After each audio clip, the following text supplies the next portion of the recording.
Hello, ladies and gents. Welcome back, guys, to the final part and review of Returnal on glorious PS5. Apologies, I wanted to do this one live, but there's been multiple internet issues in my area. Also, apparently, the PlayStation Network is down and out, has been for a few hours. So, this one is just going to be recorded footage, and my review is going to be without my face. So, sorry about that, guys. You're not going to be able to see my lovely chops, which I know you're all keen to see. But this is the final part of the game and my review. So I just want to say a massive thank you, first of all, for everyone that supported the playthrough of this game. I absolutely loved it. It's been great getting to know each and every one of you, and also welcome aboard to the new subscribers. Thank you so much, guys, for supporting the channel. It really does mean a lot.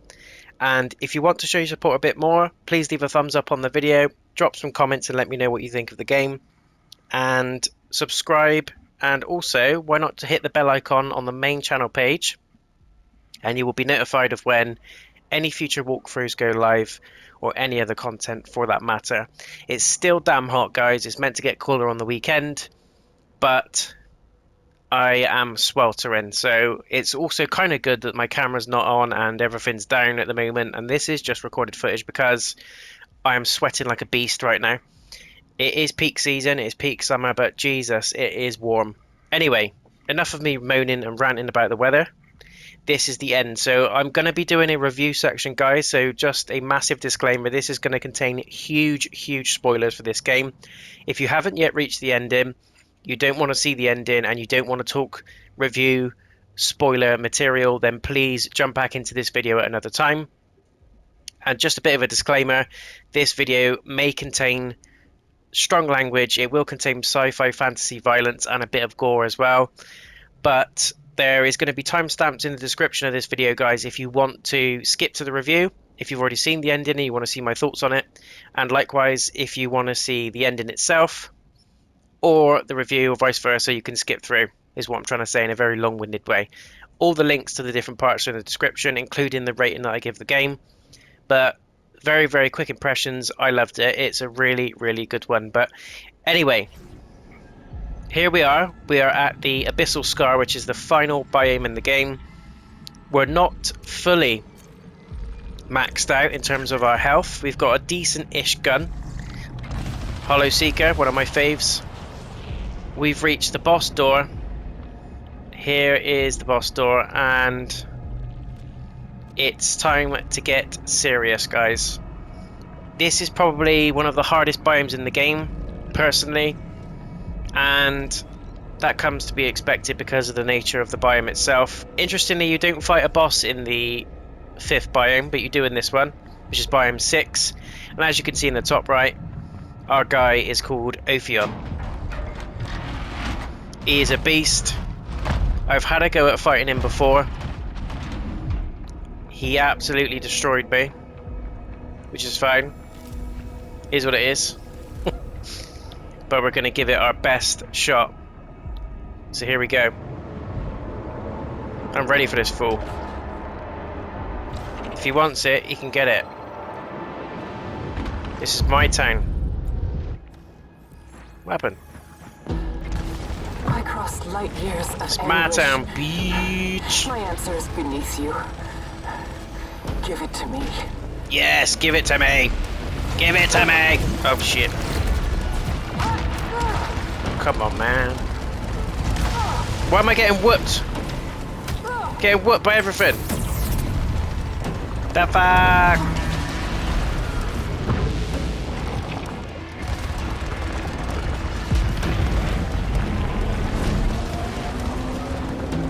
Gotta shoot the red nips. Whoa! Get out of here. Shit. These nips. Come on, let's get up nice and close. Dude, you ain't nothing. This is my town, ho. You ugly asshole! Woo!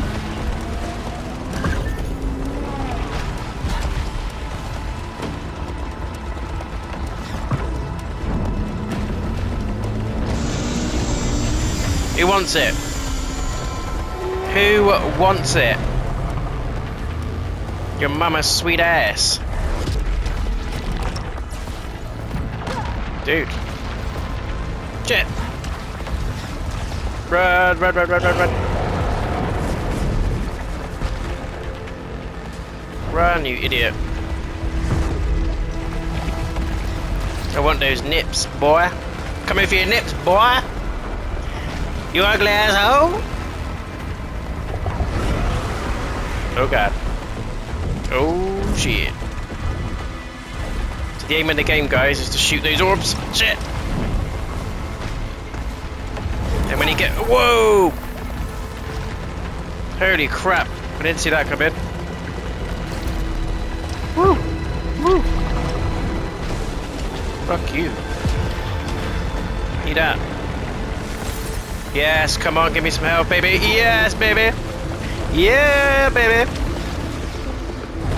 This is my time, bitch. This is my time. This is my time. Celine is a boost. So sorry, guys. I'm so into this right now. Come on. You bitch. Come on. Who wants it? Who wants it?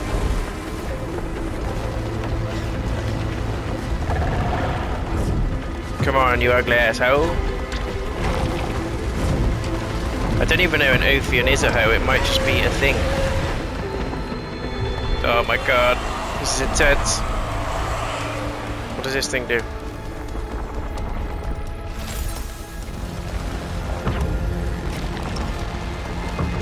Come on. Shit. It's gonna fuck us up. Come on. Let's get some nips. Shoot some nips. Get some nips, baby. Baby. You ugly asshole. This is my town, bitch. You ugly ass bitch. Woo. So sorry, guys. I get so into this. Jip. Jip. Come on. No. No, please. Please. Shoot those nips. Yes.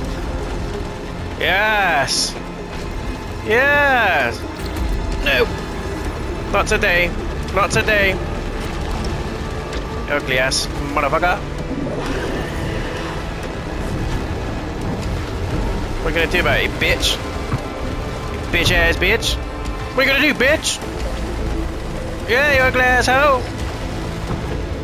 Ugly asshole. Woo! Yes! Come on! That's what I'm talking about, guys. That is what I am talking about. Yes. Yes. My neighbors are probably thinking I'm murdering somebody or having some weird kind of interaction.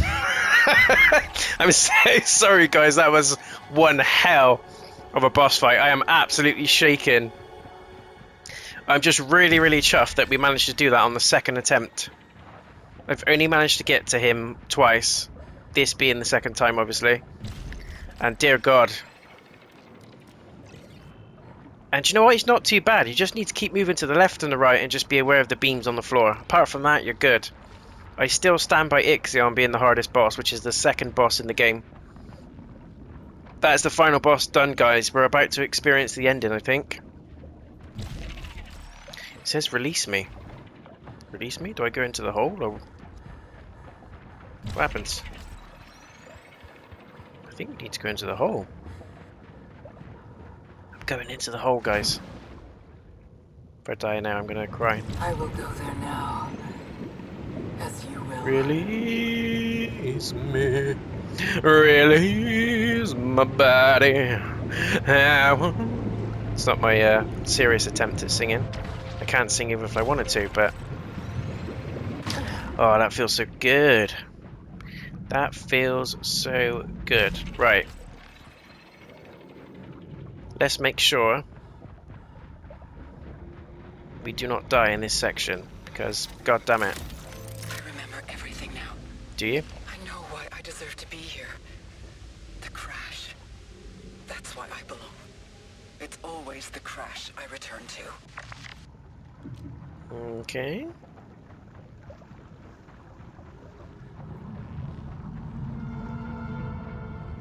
What the hell? Could just drive out of here? It's got a weird Stranger Things vibe to it.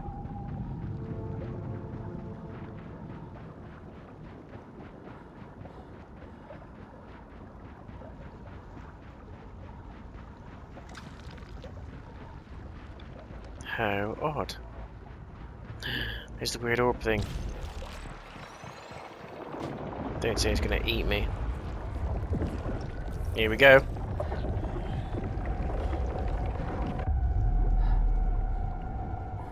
This is actually going to turn out to be a very quick video, guys. I was expecting to die on that boss and to have to go through all the biomes again.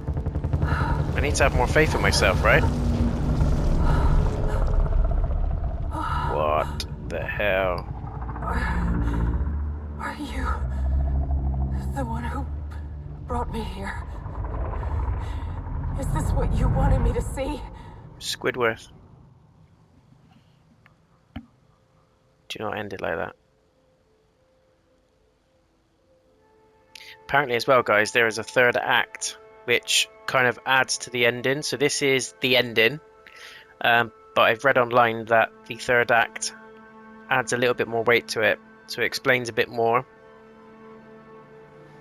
So if you guys want to see the post-end game in terms of content on the channel, then please let me know. I'm just planning to finish it today though, to give my review on the game as a core game, going for the story.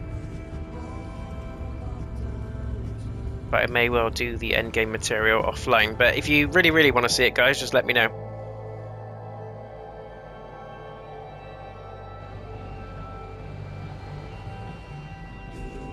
Mom? Do you see the white shadow?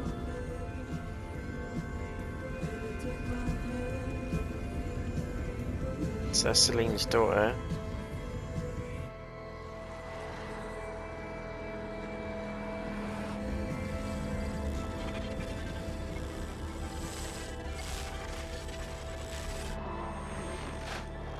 She died in a crash.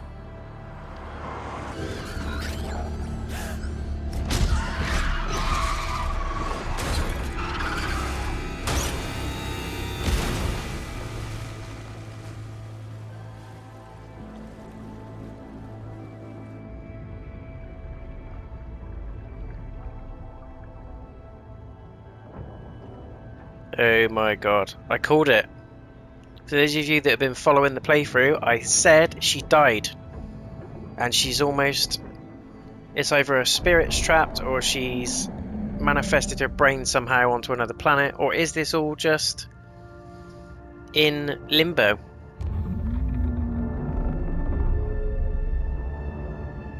What the hell is going on?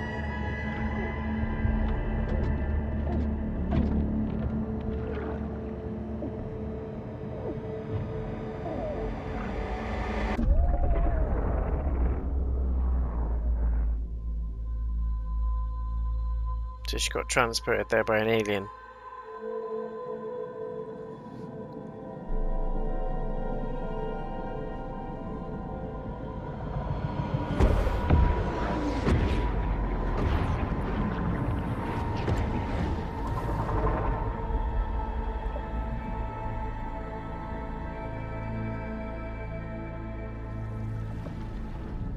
What? Do you see the white shadow?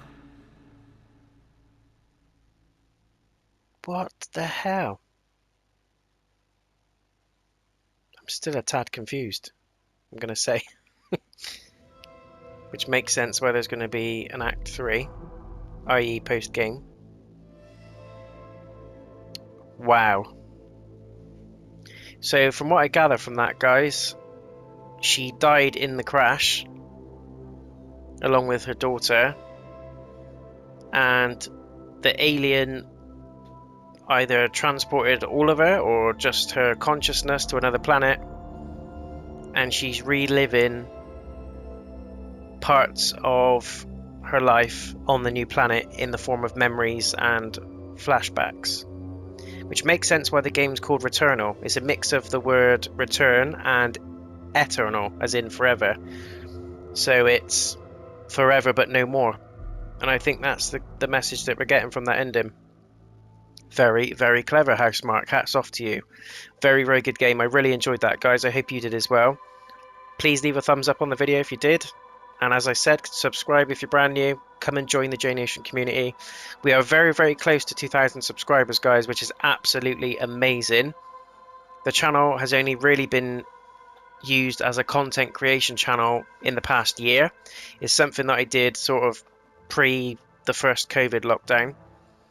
And I'm so glad I went with it, and I went with my gut instinct. And this is a passion of mine, and it is a hobby at the same time, but I absolutely love speaking to each and every one of you, talking to you about all things gaming, about your personal lives, and it's really nice to engage with you. So just a very somber tip of the hat to you all for watching this video, for supporting the channel, and continuing to support my streams as well. I very much appreciate it, but I hope you did enjoy this. I thought it was a fantastic game. It was absolutely nothing like I was expecting, and that's not always a bad thing. I expected it to be something very, very similar to games like Bloodborne and Dark Souls, and there are elements to that you know, lends itself to those games, and we'll talk about that in the review. But as a whole, I was very, very pleased with this. Even now, once we've gone through the whole story, we've witnessed the ending, I still feel that there is so much to learn, and there is so much lore about this story. They could do DLC, they could do a spin-off game, they could do a sequel, which is something that I really like when they do it really well. When they write something that is really creative, really original, they do leave the door open to branch out and do other games or other parts of the same story. I like that. I really do enjoy games that do that, so very, very pleased. So a very quick fire response to whether or not you should get this game. Absolutely. Just be prepared to be patient with it. It is difficult. I'm not going to say it's easy. It might seem that it's easy, you know, watching my walkthroughs. I have died countless times, but there is a very steep learning curve, and once you get to identify the enemies and you learn their patterns and how they attack, which is all part of the experience, it's not as bad. There is a little bit of luck in terms of what biomes you get encoded in it. So if you get really lucky with the item placements and things like that, then you're on for a better run. But sometimes you could be on a longer run, which could take you hours, but through that run you could find a really good gun, you could upgrade your health, your prestige with the weapon. When I say prestige, I mean proficiency. It's basically your damage, your skill, your recoil, reload time. And the game teaches you that patience pays off. There's a little bit of risk element in there in terms of what items you pick up, but I'll talk about the tips and tricks and things that helped me with the game in the review. But what an ending. What an ending. Very, very cool. And if you guys have missed any of my other parts of this walkthrough, there is a full link to the Returnal playlist in the description of this video. So if you want to catch up, or if you want to go back and see how I did against some of the bosses, some of the things that worked, some of the things that didn't work in preparation for when you want to play this game, feel free to go and check that playlist out. I had a great time. I'll talk about all the different bosses and the tips for those bosses as well. I'll do a full review after the credits, guys, and what I'll do is weave some tips in there for you as well. So I'll put a link in I'll put a breakdown of the timestamps in the description of the video for you, just in case you don't really want to know about the review but you want some tips. As I said, I'm not a professional at this game, but I had a fairly easy-ish time, and if you pay attention, there's things in this game that make it a lot easier for you. you'll have an easier time doing certain things and being aware of certain things, which I'll cover in the tip section. So stay tuned if you're interested. Until then, I'm just going to go quiet for a second, guys. I'm going to let the credits play out, check out if there's any post-credits content, and if so, we're going to watch that, and then we'll dive into the review.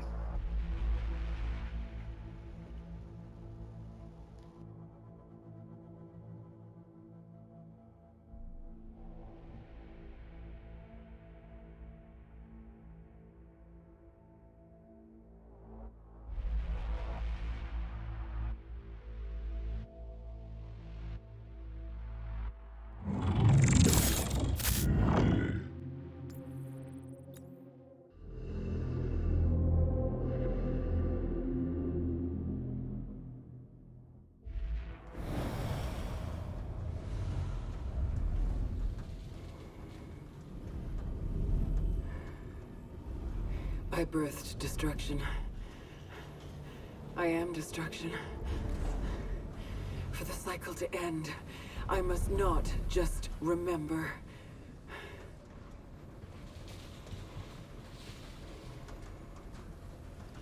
There we go, guys. As you can see on the right, the cycle continues, so we've got more secrets to find in Act 3, but that is the crux of the main story done. So let's just pop outside a minute. Apologies for skipping through the credits, I got bored. But there wasn't much to see other than the astronaut anyway. So we essentially start a brand new run in Act 3 where more items and abilities unlock, and there are secrets to be found, which I think adds to the nature of the story anyway. Cool. So I'm just going to leave this screen on because it looks snazzy, and we're going to now dive into the review section, guys. So once again, for those of you that are now leaving us, thank you so much for watching the video. I hope to see you in the next one. And very quickly, before we dive into the review and talk a tip section, or talk through a tip section, should I say, what is next, I hear you ask? So I've got Ni no Kuni Revenant Kingdom, so the second Ni no Kuni game. We need to go back to that one and finish the playthrough, so that's going to be on the cards for you as well. I've also spoken to my good friend the V-Man, and we're going to continue the podcast series because it's been 10 months since the last episode. We've only done one episode, which is a bit shameful, but the idea initially was that we're going to keep it as a regular thing. With everything that's happened in the past year, we've been busy with our families and work and all other kinds of commitments, but now is the time.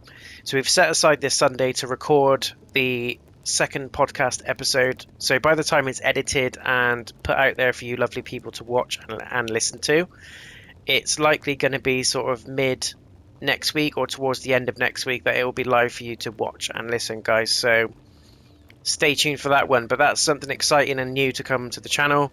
Also, I'm going to be doing a movie review shortly, so that'll be coming up hopefully within the next few days if I get time to watch it before the weekend and put up the review, so stay tuned for that one. So back to Returnal. Let's talk things Returnal. So we're now in the review section, guys. I'm going to do what I normally do with all my reviews in the full game walkthroughs and talk about everything from the graphics to the sound, the difficulty, the gameplay, the bosses, everything. So let's start from the top. Graphics. Very, very easy to say this is a beautiful game in a very grotesque and disturbing way sometimes, and that's a good thing. This is set obviously on an alien planet somewhere. It's very, very sci-fi. There are huge influences from films such as Aliens, so Ridley Scott's Aliens, Stargate SG-1, Star Trek. There's elements of Star Wars in there that I recognize, and it's a perfect blend of sci-fi horror. I absolutely love it. Two of the things that I'm really enjoying is how the sound weaves beautifully with the graphics. So if you're on screen and you pivot your camera and you see this sort of weird plant, you can also hear the plant with 3D audio sound, which I also recommend that you play in, guys. If you've got a 3D audio headset or a surround sound system that's got Dolby Atmos or Dolby surround sound, absolutely play this game in said setting. But jumping back to the graphics, really good, very crisp. I didn't experience any bugs or glitches on the graphical front. Everything was absolutely fine. Really enjoyed the different biomes. They felt drastically different. Starting from the first one, it's almost like a jungle swamp style biome, and you move into the Crimson Waste, which is a desert of harsh proportion. And I would just like to say the difficulty jump from the first biome to the second is incredible. I still, to this day, stand by that the second biome is the hardest out of all of them. Crimson Wastes is unforgiving. Really is, both in terms of the enemies that you face, the boss, and just the layout of the biome itself. There's just multiple traps, there's easier ways to die. It just hates you, and it tries to kill you at every possible angle. So Crimson Waste, you need to be on your guard. But anyway, going back to the graphics, second biome is all about the desert, a very hot surrounding. It almost looks like Mars a little bit. And moving on to the third biome, which is the Citadel. This is more around a Borg type place, which, as I said, lends itself from Star Trek.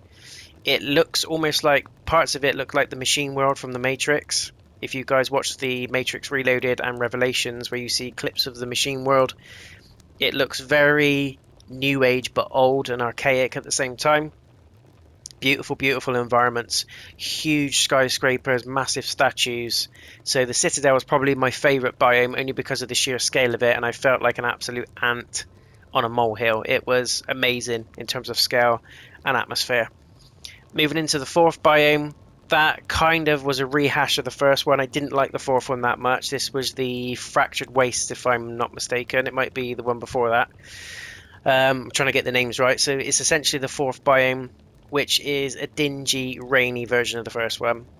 There's slight variations in terms of the layout, but I felt like I was going back to the first biome again. So I don't know whether they ran out of ideas or they made it purposely look like the first biome to lend itself to the story and where we were progressing at the time.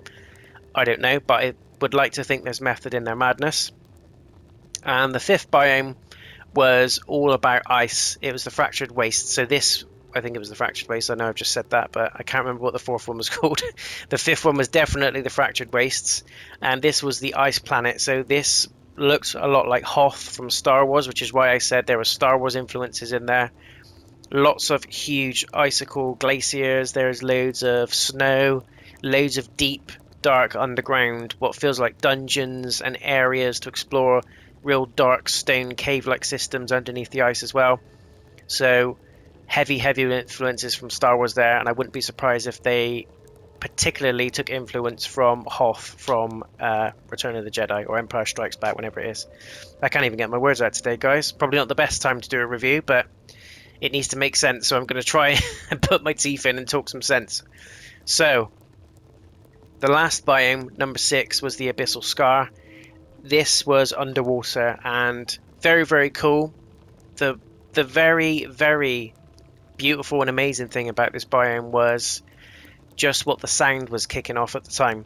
So graphically it looked amazing, nothing mind-blowing as you expect. It's underwater, you're not gonna come across any massive sharks or fish or anything like that, because I think that would have thrown off the atmosphere of the game.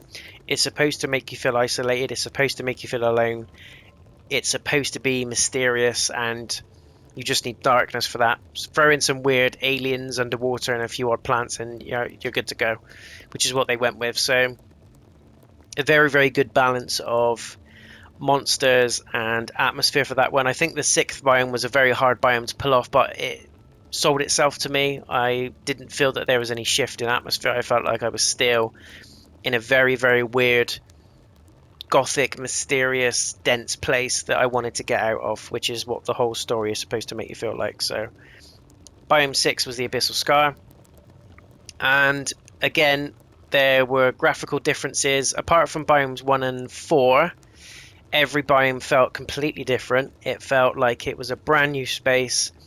Each of them were laid out differently. Now there are some variances, but on the whole the biome is the biome. But in terms of how it's procedurally generated, the level is different every single time you do a new run. So you might go through a run and you might recognize elements of the biome and you think, oh, I went through this kind of door before, this space looks familiar. And you could well have been on that space or in that space in a separate biome, or a different run of the same biome, if that makes sense. So it's almost like puzzle pieces. You'll recognize one of the pieces, but the other pieces will be always different.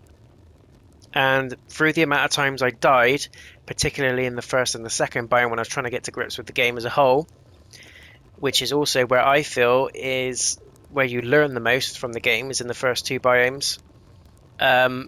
It really does throw you in the deep end, and there is a big shift in difficulty, but graphically it's very, very clever how the game procedurally generates these biomes and procedurally generates each run. So each run will hold different items, different suit augments, different resources, different consumables. Enemies will spawn in different places. Sometimes you get mini bosses appear out of absolutely nowhere, and it really does add to the atmosphere of being unpredictable. The game wants you to feel unsafe. It wants you to feel like you're taking a risk at every corner, and you are. Just not only in terms of the bosses you face, but the items that you pick up can damage you. They can cause malignancy, or they can cause malfunctions to your suit, and it will weigh up. It will give you a probability. It will say you've got a medium chance or a high chance of this item damaging you, but it will give you X. So sometimes it's a gamble, and it's a really, really cool mechanic. It does make you feel like you have to make a decision at every turn, and that adds to the survival element of what Celine is trying to do, and it adds to the element of the story and the horror aspect. So very, very cool. So no faults whatsoever on the graphical front. Audio is what makes this game even more so than what it already is. I think the audio is absolutely perfect, both in terms of the soundtrack, the sound effects, and the music that you get. So again, it feels very alien, it feels very space-y, which is a very, very crap way of trying to describe the sound. It's just got a very techno, classical vibe to it, which makes you feel like you're isolated on an unknown planet listening to weird stuff that you've never heard before, and you don't really notice it until you actually sit back and listen to the audio, which I've done a few times, and by God, it's good. It's really, really good. And again, I think it lends itself from the Alien films, Stargate particularly, and any other sci-fi film that you can think of, astronauts, Apollo, all that kind of stuff. You've got that echoey, slow, sort of really numbing bass type of music, which just pulls you into the fact that you're on this isolated planet, you're on your own, you've got no help. It's all about survival, and you're just hearing things that are just completely inhuman, both in terms of the monsters and the sound, which I feel makes this game particularly creepy. The sound is a massive tick in the box for me. Moving on to the gameplay itself, as I said, I've touched on this already about how the game procedurally generates biomes. All the items are randomly dropped, the enemies are randomly dropped. The only thing that is absolutely set in stone is the bosses. The bosses will always be in the same boss door at the end of the biome.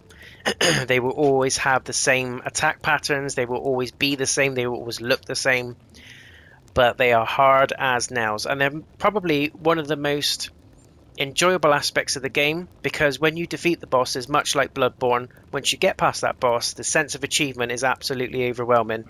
As you guys have seen at the start of this video, where I was swearing and just going ballistic, it really does make you feel like you've achieved something when you defeat the boss, because chances are you've died over and over and over, and even if you haven't, a very good run which takes you from the start of the biome to the boss to the boss's demise can sometimes take you 3 or 4 hours plus, and that is incredible, because I think what that actually does is you pour all your emotion, all that time that you've taken to collect all those items, all those suit augments, all the resources, the consumables, every enemy that you've killed up to that point, you carry that with you emotionally into that last fight, and you know you need to kill that boss. You have to kill that boss. Everything relies on it. The gun that you've upgraded, the health that you've increased, your adrenaline levels, all the obolites you've upgraded, all the consumables you've collected and used, your ether that you've collected for all those amazing upgrades. It all comes to a head when you fight the bosses, and I think that's such a really clever way to just put the cherry on the cake almost, in the sense of survival and what that feels like, and ultimately that You have to defeat that boss to get anywhere. And it's harsh, it's unforgiving, but there's loads of games that do it equally as well. Demon Souls, all the Dark Souls games, Bloodborne, they punish you what feels like to at such a degree that you stubbornly want to overcome that obstacle. And this game does that amazingly well alongside those games. So well done, Housemarque. Very, very good in terms of gameplay. Talking more about the gameplay a little bit, the guns feel absolutely amazing. Each of them feels very, very different to wield and use. The recoil feels different. The aiming feels different. The power that you get behind the guns feels different. And the adaptive triggers and the dual sense haptic feedback absolutely is golden. This is probably one of the best PS5 games that I've played that weaves those two elements beautifully into its programming. For instance, if you've got a carbine rifle that's a fully automatic rifle, when you pull that R2, you really do feel like you're yanking that trigger back on that gun. And the pulsing power that comes out the end of the gun really does feel like the controller is recoiling and it's firing the shots at the end. Sounds crazy, but it's the closest damn thing you're going to get to feeling what a recoil on a gun feels like without actually shooting the damn gun. It's crazy, but it's so beautifully done and so beautifully weaved in that it makes, again, the game feel like it really is alive, and the world itself is alive, and you're there as Celine experiencing it with her. So the guns are great. Bosses now. Let's talk about the bosses. So probably one of the best sets of bosses I've ever faced in a game. Personally, I despise the first boss at first because, again, it throws you into the deep end. It makes you understand that you're only going to get through this game if you study the enemy movements and the sort of attack patterns that they have. Once you nail down their attack patterns and their movements, you're pretty much good to go. You know what they're going to do. You know how to combat it. It's almost like a game of chess. They lay out a move in front of you, or they sort of trigger a move. They go to chamber something and it looks like they're going to move in a certain way, and you counteract it before they do it. So you're always one step ahead of them. And that's essentially how you beat the bosses in this game. But each boss feels unique. Each boss feels different. They're all beautifully and grotesquely designed, and they move completely differently. Their attack patterns are different. Some of them fly, some of them are very quick and have sort of rapid fire attacks. Some of them are a lot slower but hit a lot more harder if you get caught by them. Some of them look like squids, some of them look like aliens, some of them are like half bird, half beast. But I can see there's influences from common mythology such as Greek, Norse mythology in some of the designs of the bosses, and also things that we are very familiar with, like octopus, birds, skeletons, all the stuff that we know and understand as part of our human anatomy or a part of our human biology on this planet is in there. So it's familiar, but it's also alien at the same time. And I think that's a very, very clever boss design on the designer's part for the game. Very, very cool. I think we've covered off everything, guys. So sound is amazing, graphics very, very good. It's not, I would say, the graphically best PS5 game. That still goes to Ratchet and Clank Rift Apart for me, but this is still a very beautiful, dark, dingy, grotesque game. And everything from the plant life, the fauna, if you can call it that, the monsters, the way Celine moves, the sounds, all the squelching and the mushing of the mud in the world and all that kind of stuff, it all blends in beautifully, and it really does make you feel like you're there. So in terms of immersion and gameplay, it's fantastic. If you guys are not shy from a challenging game and you're into games like Bloodborne, Dark Souls, Demon Souls, this has elements of all of them, but it's very original in its own right. It is a little bit about health management, which is a big, big thing in those games, and this is a huge part of this game. And it's also about skill. It's about learning the movements of the enemies, not just the bosses, but the individual enemies. How do they move? What are their attacks? How do you prevent their attacks, or better yet, kill them before their attacks land? What are the best guns to kill those enemies? And how can you make the best use of your equipment and your consumables as you go? That is essentially the game in a nutshell. If you can manage those things and you like experimenting with guns, trying out different approaches, trying out different attacks. In the beginning, for example, I played very, very sort of reserved, and I waited for enemies to come to me.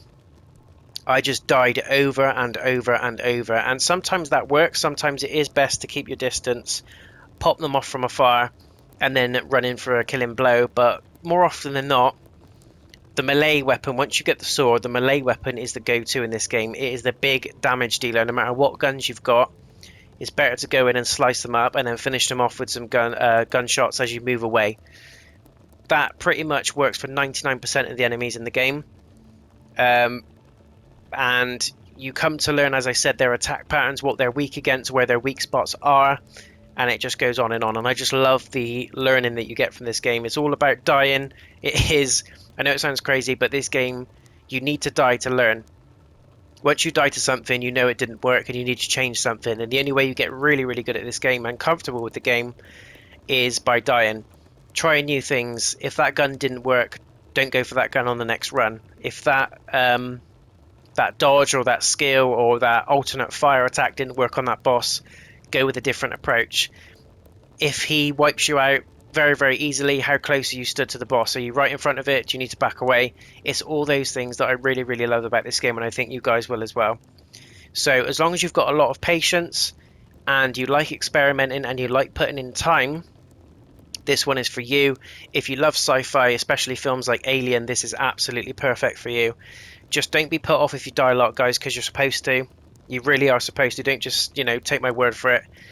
I died a lot in this game, as you will see from the playthrough. I think probably 25% of my time was me dying. But every time I died, I learned something different.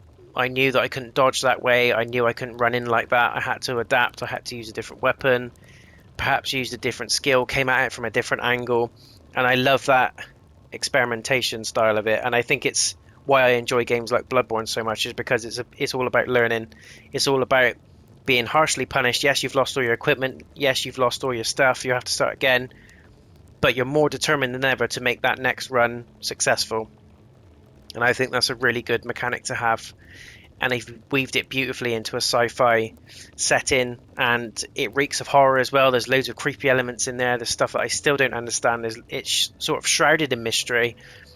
And I think I will be playing Act 3. And if you guys want to see that, just let me know.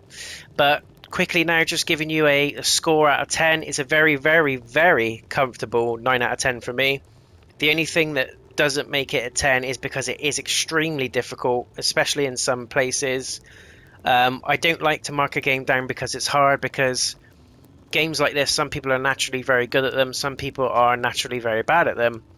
But I think they will get more of a fan base from this if they had a difficulty setting. You could even put in there that, you can play it as it was intended, which is exactly like this. Or maybe if people die over and over and over, that they give them some sort of incentive to keep playing and not give up. Maybe, having an option pop up that says, would you like to make it a bit easier? As a starter for 10, on each run that you do, you get a free health pack. Something like that. I just think that will retain the fan base and will bring in players that may struggle with games like this but want to play it, that really want to delve into the story. And that's the only thing I can think of marking it down for, guys. Other than that, everything's perfect. As I said, if you're a sci-fi fan, you're a horror fan, this is a one for you. If you love boss fights, they're crammed in there. And this is developed by Housemarque, which are the people that created Resogun, and I think it was Res Z or something like that, which is why you can see all the orbs and stuff fly out of the bosses, because that's exactly what happens in the game when you're piloting the ship. So there's loads of Easter eggs in there that lend to those games as well. But my final thoughts and comments is that it's a great game. Don't let the difficulty put you off. The only reason I've marked it down to a 9 is because of the difficulty spikes. As I said, you just sort of get used to the feeling of the game in Biome 1, and as soon as you get to Biome 2, it shreds you to pieces. It really is a massive jump in difficulty. It took me absolutely ages to defeat Ixion, the second boss. He was an absolute beast because he's flying around all over the place, and it's hard to keep track of the orbs, his movement, where you need to shoot him and stuff like that. But again, it's a baptism by fire. Once I got through Ixion, I sailed through Nemesis and Biome 3, and then I kind of got to grips then with the mechanics of the game. So don't let that put you off. So there you go, guys. 9 out of 10 from JayNotion. That is my thoughts. Get this game. If you're considering getting a PS5 game, you want a bit of a challenge, this is the one for you. Ratchet & Clank Rift Apart is also very, very good. I've also done a walkthrough of that on the channel.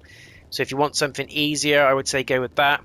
Again, it's visually stunning, atmospheric and beautiful. More of a platformer, really. But this is one for you hardcore fans that really want something to get your teeth into. You want something that throws curveballs at you, forces you to learn, and you fancy yourself a bit of a challenge, then get this one. So just to round off, I'm just going to do a tip section now, guys. This is going to be very quick, but it's just a few pointers and things that helped me through the whole of the game. So my number one tip is take your time, and it sounds absolutely ridiculously common and obvious, but you'll be surprised how many people will go through a biome, die to a boss, and then try to immediately run straight to the boss again with next to no weapons. They've lost all their items, they've lost all their proficiency, but they think, yeah, I know what the boss is going to do now and I'm going to beat it. Even if you're the most skillful player in the world, you will struggle with these bosses. So take your time. It is a kicker when you get sent to the start of the biome and you've lost all your progress essentially and what you've collected and what you've done. But be patient. Go through every single room, and I mean every single room, all the side rooms, all the secret rooms that you drop down into. Sometimes you'll fight enemies, but 90% of the time you will find worthwhile equipment and worthwhile items. So explore and take your time.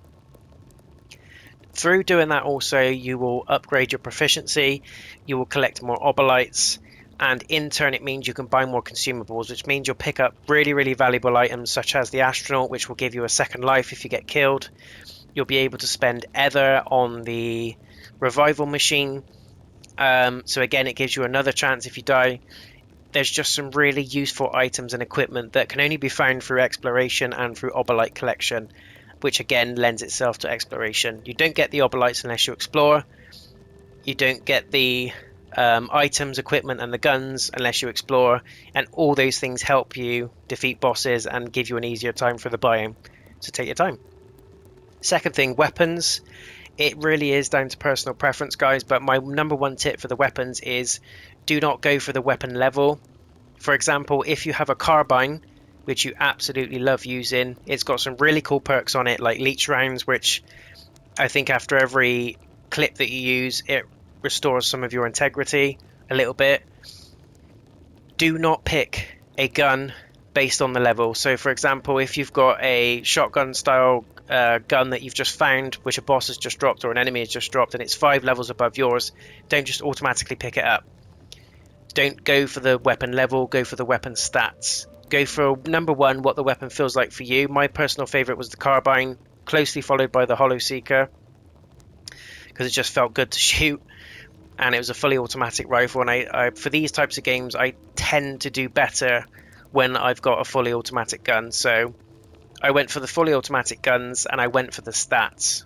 You need to look at the stats, and you don't really know what stats you want until you try it. And this is what's really good about this game, and part of my tip is that you try different weapons. I hated the pistol. No matter what pistol I picked up, whether it was semi-automatic, fully automatic, or a standard manual pistol, I hated it. I didn't like any of the stats on it, and even though I managed to get my hands on a level 26 pistol at one point, I hated using it. It felt clunky, it didn't suit my playstyle, and I stupidly went for the pistol level over the current gun that I was using, and I died within minutes. So that tip, guys, is go for the stats, not the weapon level. And my third thing is double check every item before you pick it up. So don't just automatically, because you see something glowing in the distance, you run over to it and pick it up. Just, you know, and it was really difficult for me because I am an RPG gamer. I loot absolutely everything. So anything that I see on the ground, I run over and collect it without prompt. It's almost in my DNA because of the amount of RPG games that I've played. But honestly, don't run over every single item and just automatically pick it up. Some items are better than others, and sometimes it's worth leaving that item on the floor. For example, it might say, you know, there might be a health item like resin that is infected with malignancy. And if you've got a slither of health left, it's not worth the risk that if you pick that item up, it will kill you, because you might actually go into the next room and find a health item that is not infected with malignancy and will recover your health without risk. So the game is about risk, it is about gambling, but it's really just about playing it safe, weighing up your options and looking at, is this worth this risk picking up this item now, or shall I just wait and see what's in front of me in the next room? I feel that if you play the game fairly reservedly, so you don't just go mental and try and pick everything up, you'll have an easier time than if you just collected everything. The game doesn't want you to pick everything up, and nor should you, because, as I said, it is a risk. There is a chance element to it. Some items harm you when you pick it up. Some items cause malignancy or malfunctions to your suit, which again messes massively with some of your stats. It can lower your weapon damage. It can cause your items to be invalid, or you know, it can really mess with your playthrough and make it harder. So it's always worth double checking the item description before you pick it up and then deciding if it's still worth picking up. Sometimes it's not, sometimes you need to move on. That's my tip, is do not pick everything up, and it's okay sometimes to walk away. Walking away from an item sometimes is the right thing to do. Cool. So there is the tip section, guys. I hope you found it useful. The only other real thing that I will say in terms of the bosses is learn their patterns, but generally, if you stay away, as in as far back from the boss as possible and as close to the screen as possible, and you strafe and run from left to right and implement a couple of dodges in there, you will defeat most of the bosses with ease.